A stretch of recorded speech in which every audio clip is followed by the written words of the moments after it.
তান কি করতেছেন? ফোন দেখতেছো? ওলি বাবা, আমার এটা কি? নেবুলাইজার। কার জন্য আনছে? আমার জন্য। আহ, দেখি একটু ভিতরে কেমন। নেবুলাইজার আবার কেমন হয়? শ্বাসকষ্ট। এই যে আহ, এটা ছোট বাচ্চাদের, এটা বড় মানুষদের মুখে দিতে হয়। মুখে আমি এখন চিকেন করতে পারি না, দেখেছো? হ্যাঁ, আর এটার ভেতর পুরো একটু দিতে হবে।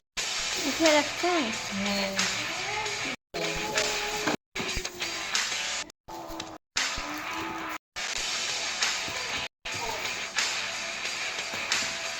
এই তো রাখো। দেখা হলো তোমার? হ্যাঁ।